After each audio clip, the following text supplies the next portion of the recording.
I'm Justen Faull, and you're watching End Times Productions.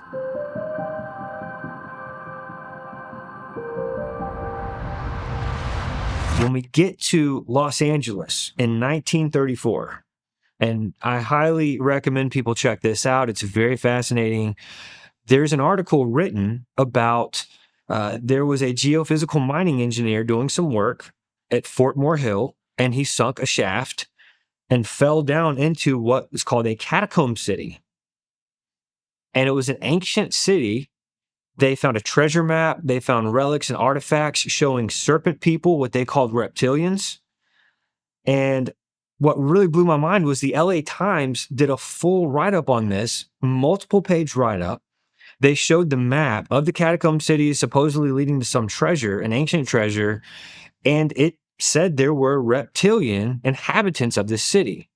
And it connected back to some of the beliefs of the indigenous Native Americans. And immediately, this sparked gold fever, if you will. People from all over came to LA to embark on inner Earth treasure hunts back in the 30s. In the film Hollow Earth Chronicles, we not only talk about this, but we got full resolution film scans from the LA Times. And we show the map, we show the images that were published. It's mind-blowing. If you didn't see it, you would have a very hard time believing the reality of these claims. But it's interesting also that Los Angeles stands for City of the Angels. It's got a history of being built over catacomb cities of reptilian inhabitants. And this was mainstream news in the 30s.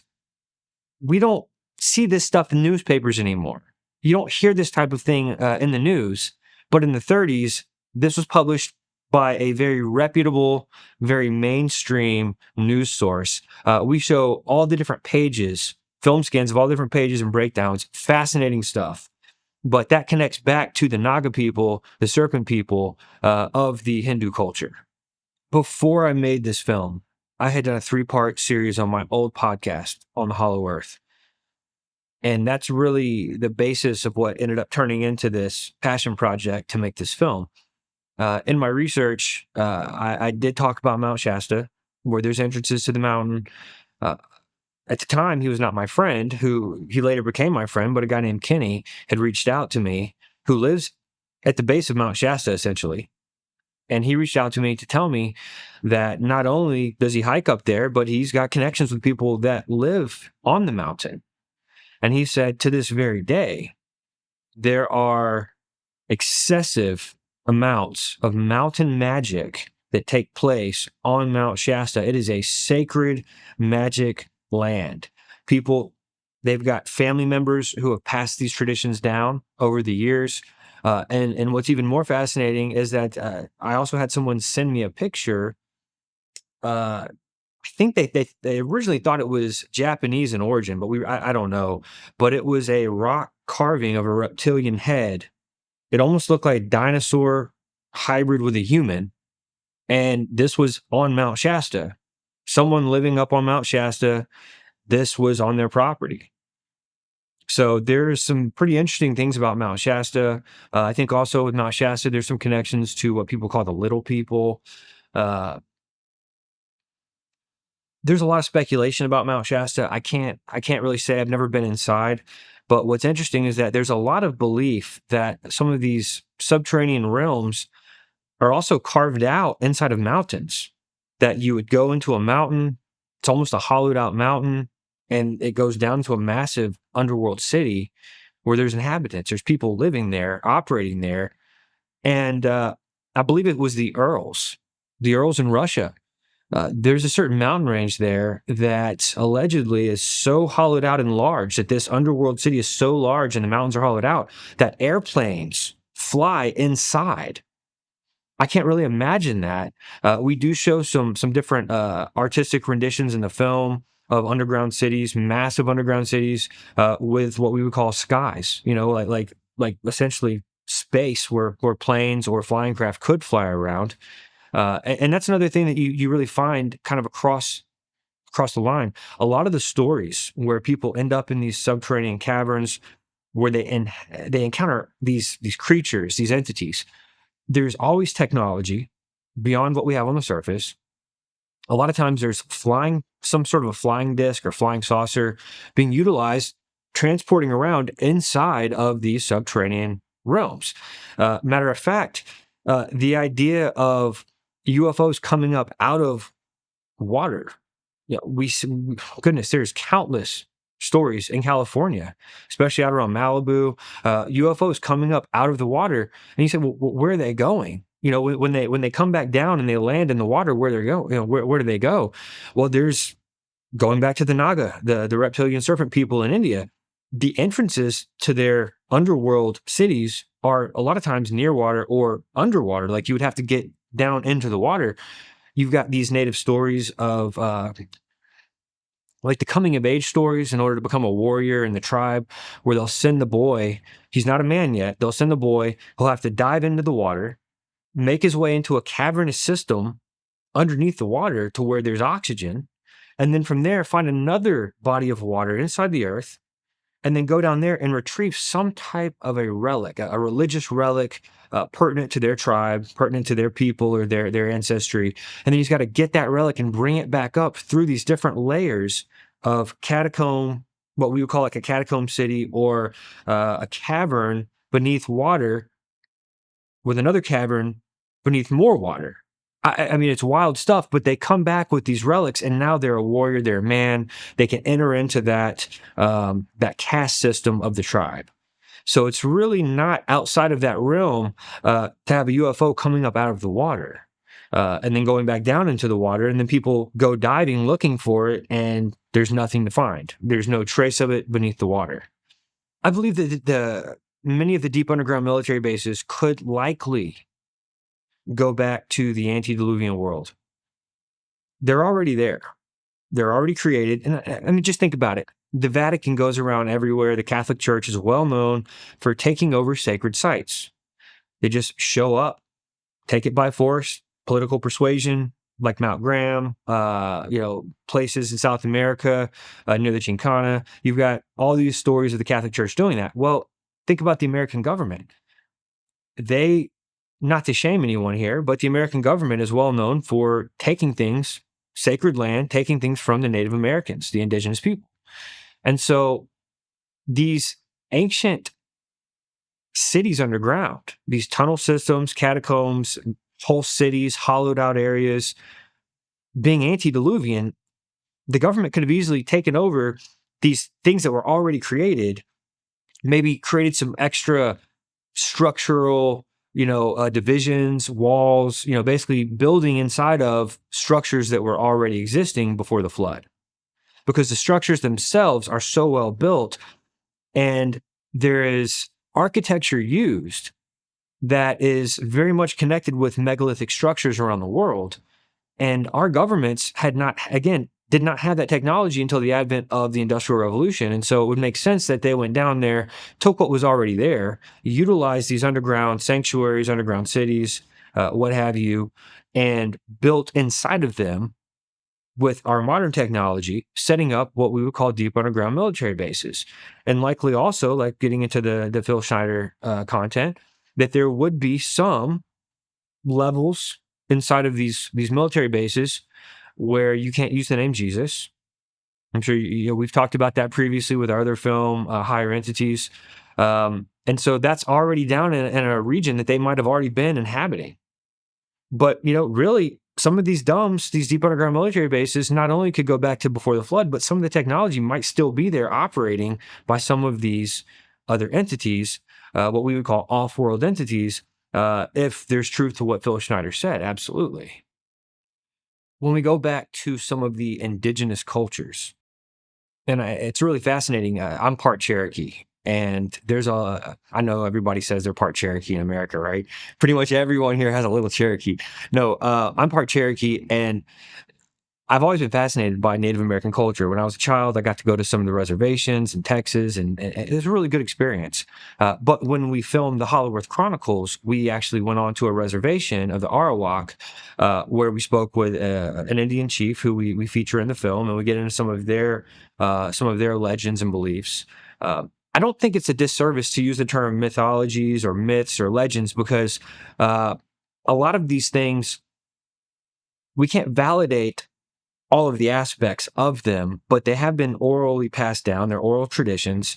Now, some of the written traditions are completely contradictory to the oral traditions, which is fascinating. We'll get into that too, especially with the Anasazi, because the written tradition is absolutely reversed from the oral tradition, which means they wrote it down in order to give the mainstream story, while the inner workings of the tribal people kept the real story, because it's almost too fascinating for the mainstream man to understand or to accept. But the indigenous people, most of them have some sort of a creation story, a creation myth. And I call it a myth because it's not completely in line with Scripture. We know that the Bible, the creation story in Genesis, that's the real story. All the other ones we would call legends and myths because they're kind of offshoots, kind of blurry versions of that. But the story of you've got Navajo, you've got these different legends where the great ones were supernatural beings that would come up from inside the earth, create humanity, endow humanity with abilities, education, teach them how to do things, and then they would go back down into the earth where they would reside, but occasionally coming back up to the surface to overlook the operations of mankind, essentially. And doing that, there would be some sort of overlording, if you will. They would come up, teach them, hold them accountable. That's what some of the natives would teach. That's where, they claim that their origin point was inside the earth. Actually, there's multiple tribes that claim that their tribal origin point is inside the earth. Kind of a fascinating little bit of knowledge there. The Apache story, the Apache creation myth, is very fascinating, and it's different from some of the other tribes because they say that an ancient bearded man came down from heaven in a silver flying disc, and he began to create everything which is good, everything that is good and useful and lovely. And then shortly thereafter, a portal opened where a reptilian God-man, some sort of a reptilian in the form of a human, but not a human, comes through the portal and begins to teach mankind sorcery, alchemy, witchcraft, magic, how to open up portals, which is just very interesting that they would have this story of a good creator coming down and creating that which is good, and then this reptilian coming through another portal, corrupting what the good creator made. Another fascinating part of this is that the Apache couldn't grow facial hair. As with many of the indigenous people, they don't have beards and facial hair, yet their creation myth talks about an ancient, God coming down with a beard. Not to go too far into that, I don't want to speculate too much there. It's just kind of an interesting little story. But when you get to the Anasazi, and I wanted to kind of mention the Apache creation myth first, because it's going to kind of go parallel with some of the things with the Anasazi. The Anasazi, they've got a very fascinating story that the mainstream says that there was something like a 20-year drought that had happened. And so they had to migrate. It was a slow migration, and they died in the migration. They say that's why there's all these bones of the Anasazi, that appear on this migration route. But when you talk to someone in the know, say a medicine man, historian of a tribe, and they tell you, what really happened according to their tribe, they're going to tell you that the Anasazi basically started to have this experience where a portal opened in the earth. Giants began to come up out of this portal in the earth, like from inside the earth, and they began to cannibalize. They began to eat the Anasazi, ripping them to shreds like jerky, if you will. About that same time, a portal opened and a reptilian comes through and begins to teach the Anasazi how to go down inside the earth and to build these inner earth temples, like a sanctuary, like a church, like what we would call a church temple or a church sanctuary. This reptilian taught the Anasazi to go down into the earth and to build what they called kivas. And these were prayer rooms. These were rooms where they would do rituals. And the reptilian taught them the same type of magic, apparently, in the rituals that the reptilian also taught the Apache. So we see a parallel there. And so once the Anasazi started to do this, they began to open up portals. That was one of the rituals that was taught by the Reptilian, according to their legends.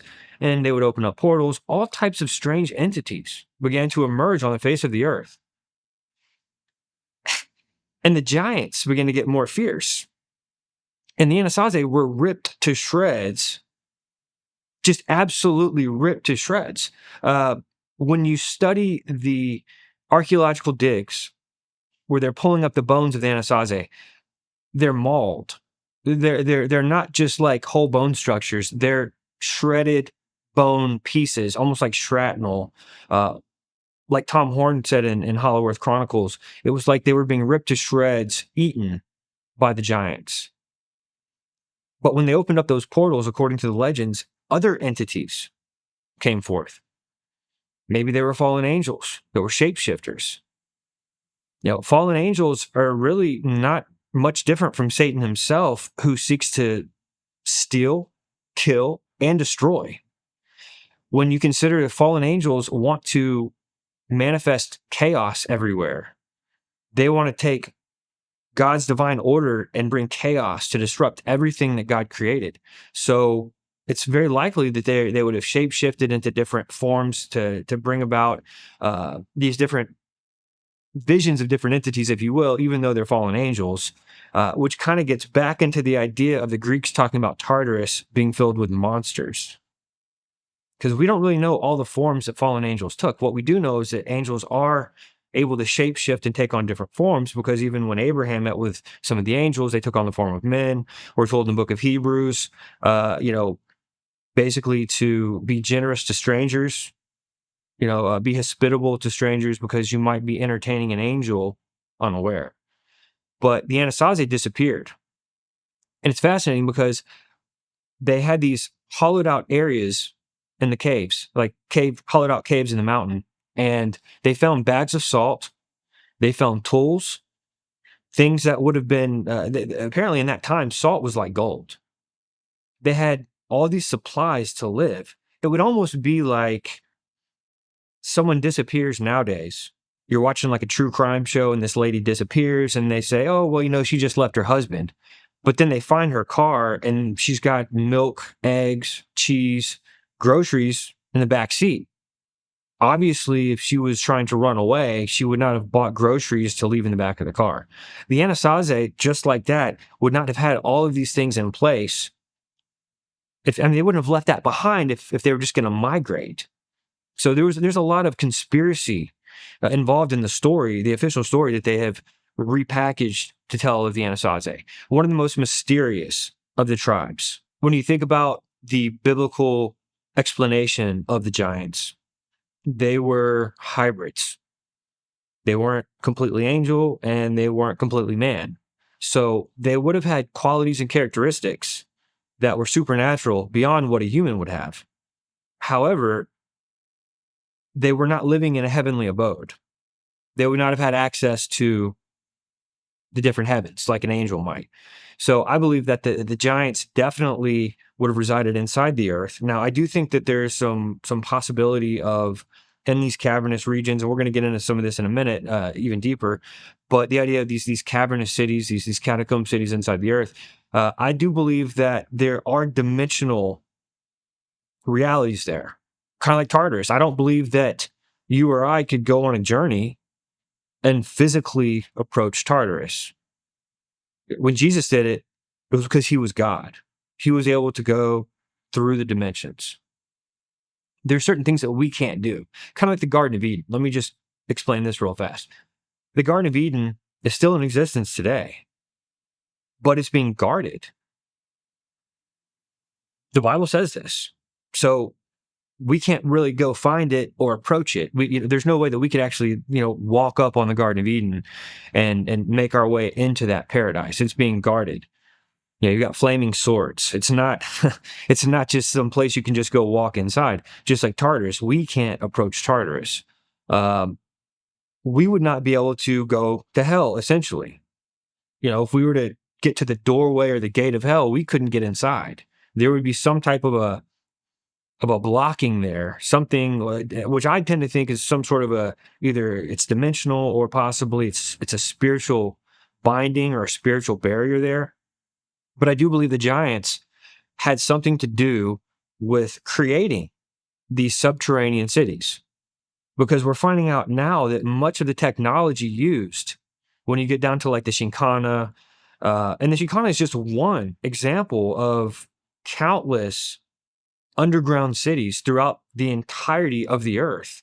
And a lot of times when you find these cities, you find that there are megalithic structures on top of where the entrance would be or near an entrance. The Chinkana is basically, and we really dive into this into the film even deeper, it is the underground cavernous tunnel systems, if you will, cities of tunnel systems in South America. You're talking about an entrance very potentially at the foot of the Andes Mountains. And I believe the Chinkana itself, the name means a place where one gets lost. Many people would go down there. You have Incan treasure there. But even with the Inca, the Incan people and the different indigenous people who did utilize these cavernous systems in these cities, they were not responsible for building them. They discovered them. So when you get down there and you look around, you find out that these cities were actually built, these tunnel cities, catacombs, they were built before the flood of Noah's day. And they were utilizing a technology that wasn't even invented in our world until the advent of the Industrial Revolution. So there would have been no technology. The Inca did not, the Inca, they didn't do anything but utilize these tunnel systems. People go down there, they get lost. Many people that go into the Chinkana never come back. Unless they have specific knowledge on how to get there. And you're talking about, Peru, Chile. I mean, these tunnels, they go possibly even under the ocean to Antarctica. I know that's kind of wild. But when we get to the Nazis, we're going to talk about that because there is a connection with the Chinkana and also some of the Nazis migrating into Antarctica after World War II, before what we call World War 2.5 took place. That's a fascinating topic. But various places around the world have these subterranean cities, these catacomb cities, and it's believed that somehow they're connected throughout the entirety of the earth. If you have the right knowledge, if you've got the training, essentially you could get from one part of the earth to the absolute opposite going through tunnel systems in some of these cities. You've got underground cities all over the place with a lot of interesting legends and myths. Even here in America, you've got the Kentucky Mammoth Caves. You've got Changsha. You've got different places in Asia Minor. One of the things that's real fascinating is that when you get to India, not only do they believe in the subterranean realms, and in the Hindu belief, they also have references to what we would call Agartha, Agarthi. But in the Hindu tongue, they call it Aryavartha. Now, Aryavartha is very, very interesting because it translates into English as the land of the Aryans. The Aryans. Now, scratch your head on this for a minute. The Aryans, that was the name of the race that was considered the supreme race of beings that lived inside the earth, that was part of the theosophical root race theory. You had Madame Blavatsky, Rudolf Steiner. You had some of these others that really focused in on this Aryan race being the supreme race of supreme races. Because in the root race theory, you had these antediluvian races. The Aryan race kind of overtook everything else, became the supreme race, which later on the Nazis believed that they were a watered down descendant of the Aryan race. But the Hindus clearly teach that this subterranean realm is called Aryavartha, the land of the Aryans. Now, the Aryans are not human, by the way. Very much a reference likely back to first generation, second generation Nephilim, or even directly to the gods of old, which we would call the fallen angels that kept not their first estate. What was fascinating is that the Hindu belief, while also paying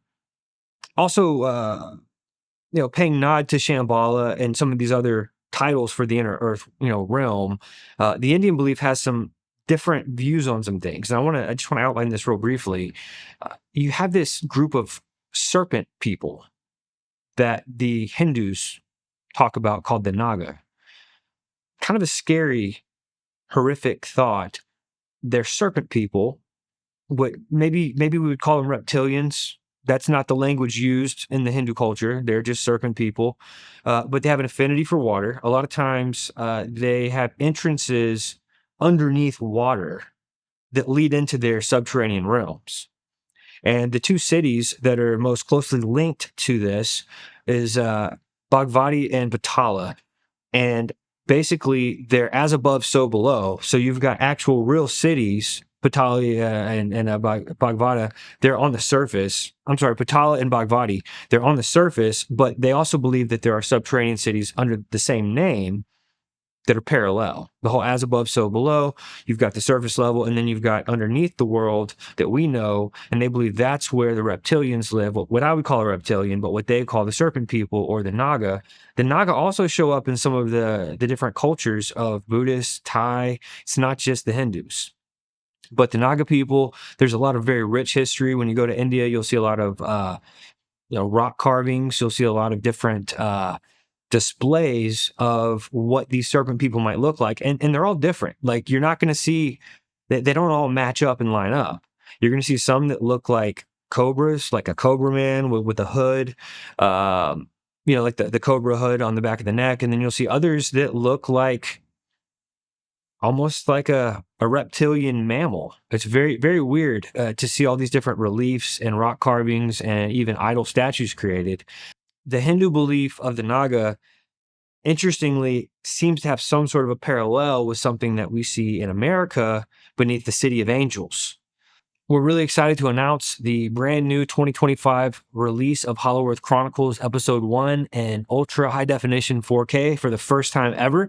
It's available in streaming. You can head on over to fourthwatchfilms.com. That's FOURTHWATCHFILMS.com. I'm sure there's going to be a link hyperlinked in the description of the video. You can also check out the trailer for Hollow Earth Chronicles in 4K on End Times Productions YouTube channel, and definitely check it out. We've got DVDs available. We've got streaming options available, and we're really excited to get this information back out. It's a great content that we've produced that allows you to not just study history, but study history from a biblical perspective, and not just regular history, but supernatural history that is far more interesting than anything you're ever going to learn in the textbooks.